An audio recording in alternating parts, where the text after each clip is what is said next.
Hey there, I just wanted to do a real quick video since that last one ended with me quite frustrated. Had a couple days to think about things. As you can see, the game is put away and Comancheria is now out. I'm going through the playbook and just trying to learn the game and maybe do a small playthrough before I record. This game has a lot of interesting rules and it actually looks like it might be quite fun. Okay, so I wanted to, get a sense of closure because Conflict of Heroes is a game that I think, or I get the impression, a lot of people are in love with. And I'm not one of them. And I know it probably became clear as you were watching me play. I had played it a long time ago. I didn't like it then. And it's why I was resisting the playthrough, even though so many people were asking me to do it. And then I did it, and you sort of saw me sort of like it. And there's a lot of things I do like about it. Like it's not that I just hate the whole thing. But I'm going to get to my final conclusion of Conflict of Heroes: Awakening the Bear. And I think it involves two concepts. The first one is understanding DVG games, Dan Verson games. I'm assuming that most people are at least familiar with what they are. There's a lot of dice rolling in those. There's a lot of luck. But the thing that Dan Verson pulls off so well is that even though you're rolling dice all the time, you're still having fun. And you feel like you're making important decisions. And there's times, like I've been able to demonstrate, where I can run away with the game. Like I get so powerful that nothing can stop me, right? I can take no damage. I don't even have to, worry. So, I mean, that could be, a fault to the DVG games. The thing with Conflict of Heroes is if you've played the two-player game, every player gets action points. So hear me out here. I hope I'm going to frame this in a way that'll make sense. But when you're playing a tactical level game like that, like there's literally, a fort up on a hill, and then there's a building over here, and then there's a road. I mean, that's a very immersive tactical environment. And the kind of things that you hope that you can do with your troops in an environment like that is, for example, get cover in the woods or behind a fence or in a building, right? You take cover. And then maybe have another unit, while the unit that's in cover will shoot covering fire for someone else who's trying to, move through a field to flank, right? Because it's a team effort, right? It's not just each individual unit is its own independent entity. And when you're playing a multiplayer game of that, you sort of get to do that because you have so many action points and you know how many you have and you spend them. So if I want to run through a field, I can run multiple spaces through a field to get to the next cover point, which could be woods or whatever. If I want to lay covering fire from this particular building while another unit moves around to the flank, I can do that. Those are all things that are possible in the two-player game. In the single-player solitaire game, a lot of that goes away. You're now into, I move my unit one space, and one space only. I now have to check a card to see if I'm spent. And if I'm spent, I am going to be stuck in the middle of the field, so everybody else can just pummel me. And tell me where in the multiplayer game that happens to you. That would only happen to you if you deliberately wanted to stop in the field. You would never allow your troops to be in that situation. But in the solitaire game, it is very likely to happen. Well, I mean, the odds are low, but over the course of the game, it's likely to happen somewhere that you end up getting spent in a way that you didn't want to. I think, from one perspective, you could say, well, that's brilliant, because then you can't, just math out the whole game and the solitaire is going to give you a challenge. I guess so. But is that a fun challenge? I mean, basically, your troops are doing dumb things. They're stopping in a field and refusing to continue to move. Well, I would have never gone into the field in the first place if I would have known that was going to happen. I mean, it's just from a thematic perspective, it ruins it for me. The other thing is I did realize I had these cards. I started the game with 2 cards, and I apologize. The game's completely put away. I should have, showed you. The card basically gave me a free action. And in that last scenario where that big stack ended up getting killed or hit, I could have, on my turn, just as easily played one of those free action ones and then, did a group move and dispersed my units so that way they're not in a big stack. And in fact, I could have even also attacked him first. So I would have gotten the edge, which is leading to why I get frustrated with this game.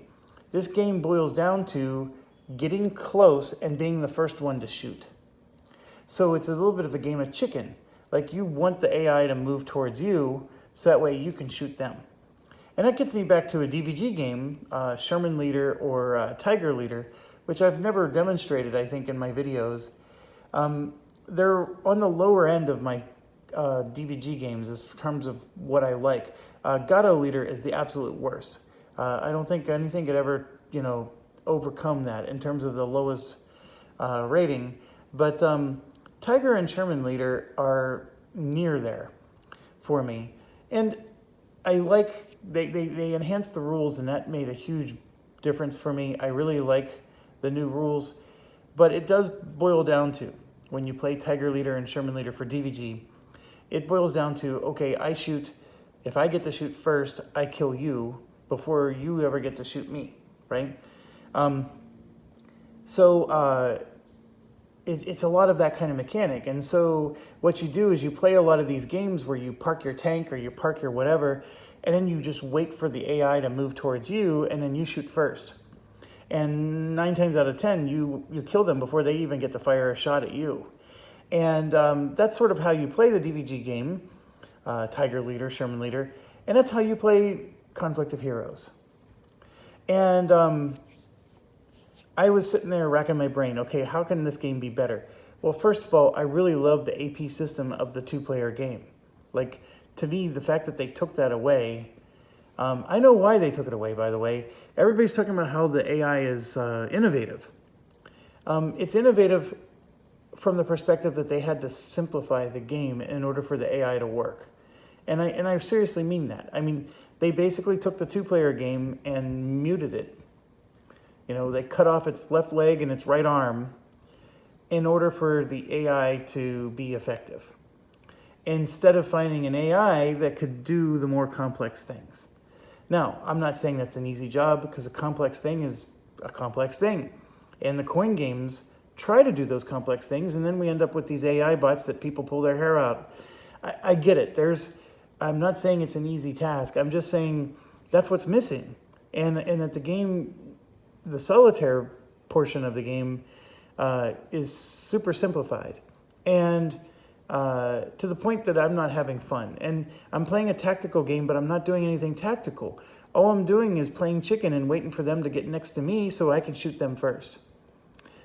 Or I'm waiting to get extra action cards so that way I can move in and shoot him first, right? It's either way, the goal is to shoot him first.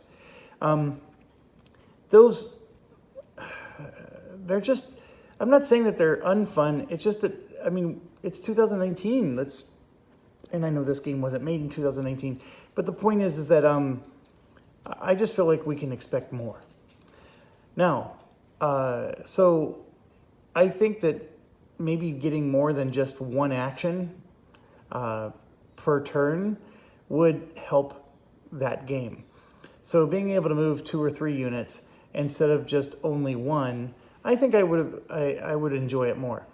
But the big thing that came to mind is simultaneous fire. I think that solves the game to me.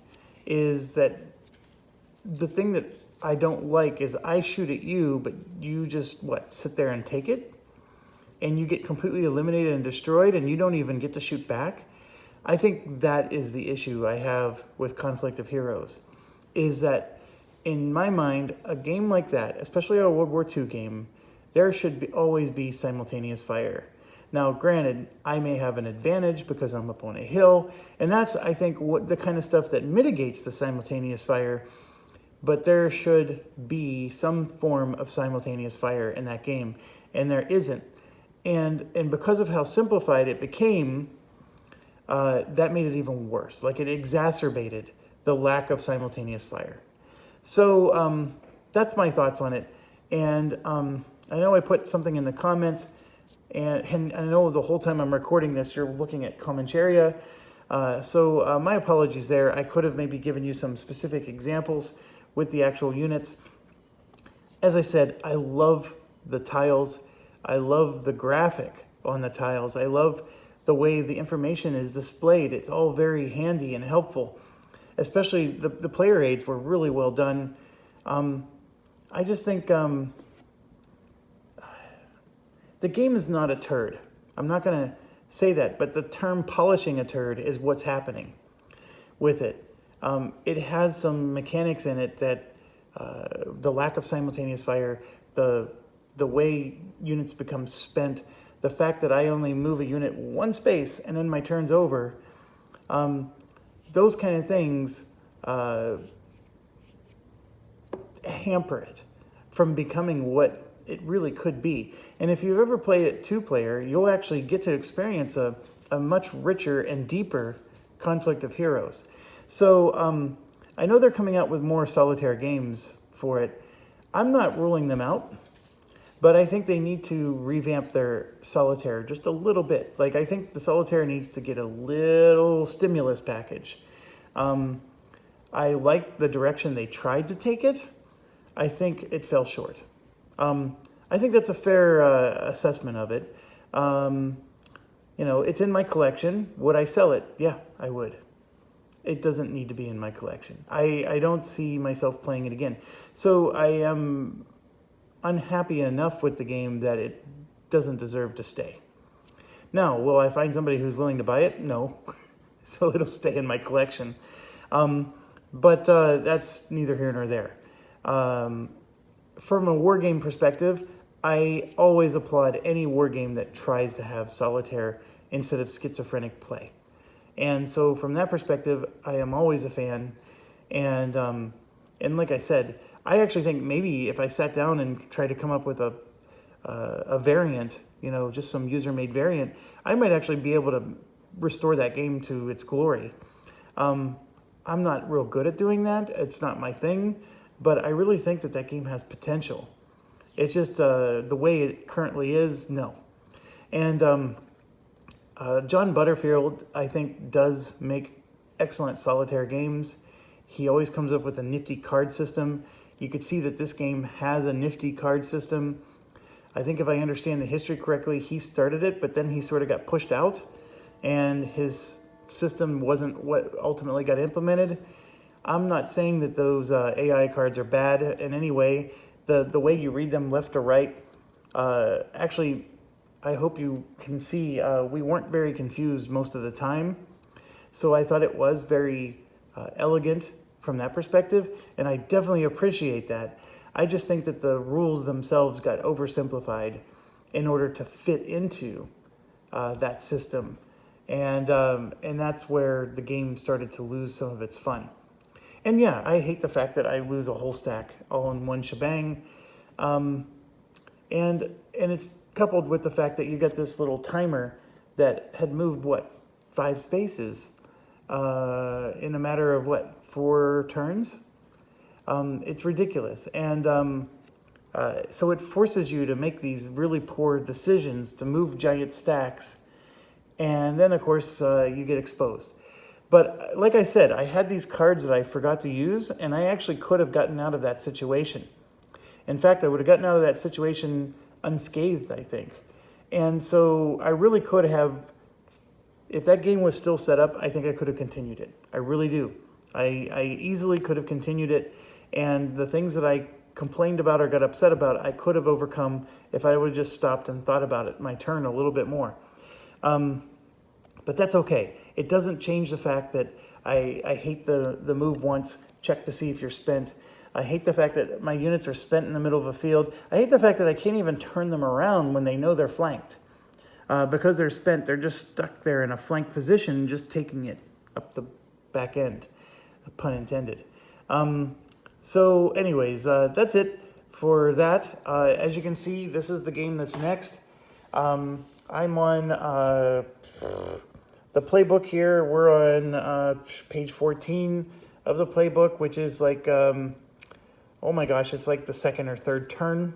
And I'm just going through step by step and letting the game tell me what the steps are, and then of course you read the rules alongside. It's been a very fun process so far. GMT makes excellent player aids most of the time, and this is one of those games where it is. I am annoyed that he mentions Navajo Wars a lot. I've never played Navajo Wars, so it doesn't help me any. But I don't think the rules are so bad that it ruins that for me. I mean, he does eventually explain to me what I need to do. It's a pretty neat system, and I think it's very procedural. And when we play it, we're going to have this player aid out, and we're going to be going step 1, step 2, step 3. We're going to be doing a lot of that. I think right now what I'm trying to understand, well, first of all, I'm trying to absorb all the rules.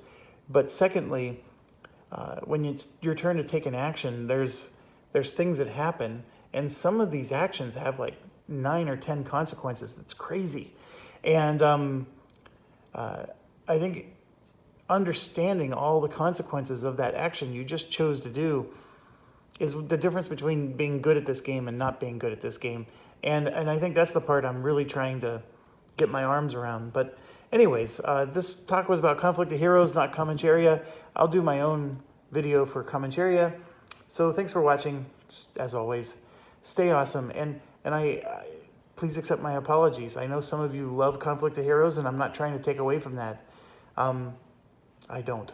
So, but the funny thing is if any of you were to actually be at my table and come over, I would love to play the 2-player game of Conflict of Heroes. It's just a solitaire I'm not a big fan of. Anyways, thanks for watching. Stay awesome.